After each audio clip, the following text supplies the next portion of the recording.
MLA സ്ഥലത്തുള്ള സമയത്താണ് 3 മണിക്ക് അപ്രതീക്ഷിതമായി ഇവിടുത്തെ MLAയും കളക്ടറും പറഞ്ഞെന്നറിയുന്ന നിർത്തിയെന്നറിയുന്ന. പക്ഷെ മീറ്റിങ്ങിൽ അവരൊരിക്കലും ഇപ്പം നമ്മൾ സംസാരിക്കുമ്പോൾ അവർ സമ്മതിച്ചിട്ടില്ല. അവരാര് നിർത്താൻ പറഞ്ഞെന്നാണ് ഞങ്ങളോട് ചോദിച്ചത്. ഞങ്ങളേതായാലും പിന്നെ നമ്മുടെ മുഖ്യമന്ത്രിയും കർണാടക മുഖ്യമന്ത്രിയുമായി ഇടപെട്ടുകൊണ്ടിരിക്കുകയാണ്. നമ്മൾ ആവശ്യപ്പെടുന്നൊരു കാര്യം, പ്രത്യേകിച്ച് നമ്മുടെ ജിതിൻ ഇവിടെയുണ്ട്. ജിതിൻ്റെ ഒരു ചോദ്യം നമ്മളെ വല്ലാണ്ട് കുഴക്കുന്നുണ്ട്. ജിതിൻ ചോദിക്കുന്ന ചോദ്യം, അർജുനില്ലാണ്ട് എനിക്ക് വീട്ടിലേക്ക് പോകാൻ കഴിയില്ല എന്നുള്ളത്.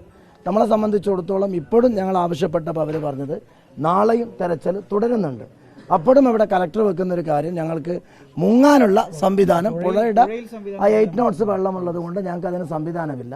അതിനിടയിൽ അവർ പിന്നെ ഇതൊരു ചെറിയ കൺഫ്യൂഷൻ വന്ന് പിന്നെ തിരുച്ചി എന്ന് പറഞ്ഞിട്ട് അത് തൃശ്ശൂർ എന്ന് നമ്മൾ അറിഞ്ഞ ഉടനെ ഞങ്ങൾ ബന്ധപ്പെട്ടു, ജിതിന് CM-മായി ബന്ധപ്പെട്ടു, പിന്നെ കലക്ടർക്ക് നിർദ്ദേശം കൊടുത്തു. നമ്മൾ എത്രയും വേഗതയിൽ PWD മിനിസ്റ്ററുമായി സംസാരിച്ചു. എത്രയും വേഗതയിൽ അങ്ങനെ ഇവർ ആവശ്യപ്പെടുന്നെങ്കിൽ അവരുദ്ദേശിക്കുന്നതിനേക്കാളും വേഗതയിൽ അതിവിടെ എത്തിക്കാനുള്ള ശ്രമം നമ്മളെ സർക്കാരുമായി ബന്ധപ്പെട്ടുകൊണ്ട് ചെയ്യുന്നതാണ്.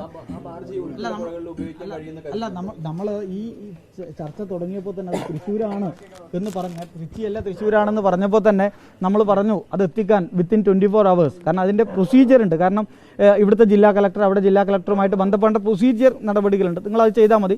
നമ്മൾ കൂടി ഇനീഷ്യേറ്റീവ് എടുത്ത് അത് 24 മണിക്കൂർ കൊണ്ട് എത്തിക്കാനുള്ള സംവിധാനം നമുക്ക് ചെയ്യാം. തൃശ്ശൂരിൽ നിന്ന് ഇവിടത്തേക്ക് അത്ര കിലോമീറ്ററാണ്, നമുക്ക് ചെയ്യാം. പക്ഷേ അന്നേരമാണ് ഇവർ പറഞ്ഞത് അതിൻ്റെ ടെക്നീഷ്യൻ വന്ന് ഫീസിബിലിറ്റി നോക്കിയിട്ട് മാത്രം കൊണ്ടുവരാനുള്ള സാഹചര്യം. കാരണം അതാണ് നമ്മൾ നേരത്തെ പറഞ്ഞ ഒരു ചെറിയ ബുദ്ധിമുട്ട്. കാരണം നമ്മൾ അവിടെയാണ് അനിശ്ചയമായി, അവിടെയാണ് നമ്മൾ പ്രശ്നം പറയുന്നത്. അവിടെയാണ് നമ്മൾ പറയുന്നത് നേരത്തെ പറഞ്ഞിട്ടുള്ള സാങ്കേതിക വിദ്യ. ഞാനൊരു കാര്യം കൂടി അതിൽ ചോദിച്ചു. നമ്മൾ 13 ദിവസമായില്ലേ സർ, അപ്പോൾ അതിനിടയിൽ നമുക്കൊരു ഫീസിബിലിറ്റി പരിശോധിക്കാമായിരുന്നില്ലേ എന്നൊരു ഒരു ചോദ്യം കൂടി വളരെ സ്നേഹപൂർവ്വം തന്നെയാണ്, വളരെ സൗഹൃദപൂർവ്വം തന്നെയാണ് നമ്മൾ സംസാരിക്കുകയും കാര്യങ്ങളൊക്കെ ചെയ്ത്. ആ ഒരു റിക്വസ്റ്റ് കൂടി അവിടെ വെച്ചു. പക്ഷേ നമ്മൾ എത്തിക്കാൻ തയ്യാറാണെന്ന് പറഞ്ഞു. ഏത് തരത്തിലും വിത്തിൻ 24 hours നമ്മൾ അതിൽ ഇടപെട്ട് ചെയ്തു തരാം എന്ന് പറഞ്ഞപ്പോൾ അവർ പറഞ്ഞത് ടെക്നീഷ്യൻ എന്നുള്ളതാണ്. കാരണം അത് നിന്നു പോകുന്ന ഒരു ഘട്ടമുണ്ടാകുന്നു എന്നുള്ളത് തന്നെയാണ് അവിടെയും നമുക്ക് അനുമാനിക്കാൻ പറ്റുന്നത്. അവിടെയും ഒരു ടെക്നീഷ്യൻ ഉണ്ടോ അല്ലെങ്കിൽ കണ്ടുപിടിക്കണോ? നമ്മുടെ ടെക്നീഷ്യനെ കൊണ്ടുവരാൻ അഗ്രികൾച്ചർ യൂണിവേഴ്സിറ്റിയിലുള്ള ഒരു സംവിധാനം, അതായത് നമ്മളെ ഒരു ഫ്ലോട്ടിംഗ് JCB ആണ്, നമ്മൾ ഫ്ലോട്ടിംഗ് ഹിറ്റാച്ചി മോഡൽ. യെസ്, ആ സംവിധാനമാണ് ഇവർ പറയുന്നത്. അല്ല, അതാണ് നേരത്തെ നമ്മൾ പറഞ്ഞ ഞാൻ വീണ്ടും ആവർത്തിക്കുന്നു, ഈ പ്രശ്നമാണ് നമ്മളെ ആശങ്കപ്പെടുത്തുന്നത്. നേരത്തെ പറഞ്ഞ ഡ്രഡ്ജിങ് അത് ഫലപ്രദമായില്ല, പാൻറ്റൂൺ ഫലപ്രദമായില്ല, ടഗ് ബോട്ട് കാരണം ഫലപ്രദമായില്ല എന്ന് പറയാൻ കാരണം ഇതൊന്നും ഇവിടെ എത്തിയില്ല എന്നുള്ളതാണ്. ഇവിടെ എത്തിയില്ല, അതിനെ ഫലപ്രദമായി നമുക്ക് യൂട്ടിലൈസ് ചെയ്യാൻ സംവിധാനം ഇവിടെ എത്തിയില്ല എന്നുള്ളതാണ് നമ്മുടെ ആശങ്ക. ഇത് പറയുമ്പോൾ ഞങ്ങൾ വിത്തിൻ 24 hours എത്തിക്കാം എന്ന് പറയുമ്പോൾ ഇവർ പറയുന്നു വീണ്ടും ടെക്നീഷ്യൻ വന്ന് നോക്കട്ടെ എന്നാണ്. അവിടെയും നിന്നു പോകുന്നു ആ പുഴയിലുള്ള സെർച്ചിങ്. കാരണം നമ്മൾ ചോദിച്ചപ്പോൾ ഇവർ പറയാൻ നമ്മൾ നിർത്തുന്നില്ല. ഞാൻ ചോദിച്ചു നിർത്തുന്നില്ല എന്ന് പറഞ്ഞാൽ പുഴയിലാണല്ലോ നമ്മുടെ പോയിന്റ് ഇപ്പോൾ ചെയ്തിരിക്കുന്നത്. കാരണം നമ്മൾ ഏതായാലും ആ പോയിന്റിലേക്ക് എത്തിയിരിക്കുന്നു. അപ്പോൾ സ്വാഭാവികമായിട്ട് അപ്പോൾ പറയുന്നത് പുഴയിൽ നടക്കില്ല എന്ന് പറയുമ്പോൾ സ്വാഭാവികമായിട്ടും കരയിൽ നമ്മൾ വെറുതെ നിൽക്കുന്നത് കൊണ്ട് എന്തുണ്ട് എന്നുള്ളതാണ് നമ്മൾ ആശങ്കപ്പെടുന്നത്. അതായത് പതിയെ ഇത് നിന്നു പോകുന്നു എന്നതിലേക്കുള്ള ഒരു ആശങ്കയാണ് ഇപ്പോഴും ഉള്ളത്. അത് നമ്മൾ അറിയിച്ചിട്ടുണ്ട്. പുഴയുടെ തെരച്ചിൽ നിർത്തുമെന്നാണ് ഇപ്പോൾ ഇവർ അറിയിച്ചത്.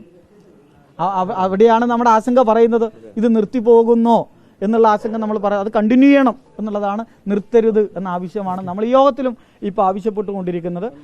അത് നമുക്ക് ആവശ്യപ്പെടാനേ പറ്റൂ. കാരണം തീരുമാനം എന്നത് ഇവിടുത്തെ സ്റ്റേറ്റിൻ്റെ ഭാഗമായി വരേണ്ടതാണ്. നമ്മൾ ആവശ്യപ്പെടുകയാണ്.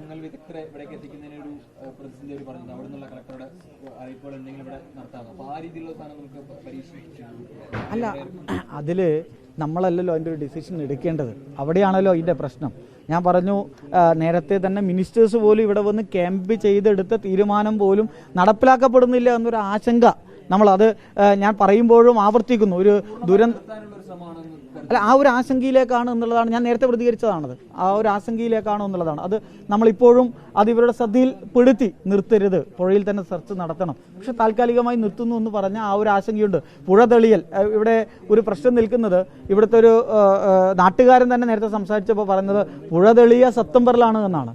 ഇത് മാസം ജൂലൈ ആണ്. സെപ്റ്റംബറിലാണ് പുഴ തെളിയാന്ന് പറഞ്ഞത്. അപ്പോൾ 4 ദിവസം കൊണ്ട് എന്ന് പറയുന്നതല്ലല്ലോ. നമ്മൾ എത്രയും ടെക്നോളജി ഈ ആർട്ടിഫിഷ്യൽ ഇൻ്റലിജൻസിൻ്റെ ഒരു ലോകത്തേക്ക് കടന്നിരിക്കുന്ന കാലത്ത് ഒരു മാക്സിമം ടെക്നോളജി ഉപയോഗപ്പെടുത്തിക്കൊണ്ട് ഇതിനെ എങ്ങനെ കൊണ്ടുപോകാൻ സാധിക്കുമെന്നതിലേക്കാണ് നമ്മൾ ചർച്ച കൊണ്ടുപോകേണ്ടത്. അതിലേക്ക് പോകുന്നില്ല എന്നുള്ളതാണ് നമ്മളെ സംബന്ധിച്ചിടത്തോളം ഖേദകരമായിട്ട് വരുന്ന ഒരു കാര്യം. അതുകൊണ്ട് തന്നെയാണ് നമ്മൾ ഈ ആശങ്ക അറിയിച്ചത്. കണ്ടിന്യൂ ചെയ്യണമെന്ന് നമ്മൾ തീരുമാനത്തിൽ നമ്മൾ സ്റ്റിക്ക് ഓൺ ചെയ്ത് നിൽക്കുന്നു. പക്ഷേ ഡിസിഷൻ അവരുടെ ഭാഗത്തു നിന്നാണ്. ആ നിലയിലാണ് അവരുടെ തീരുമാനം വരുന്നത്.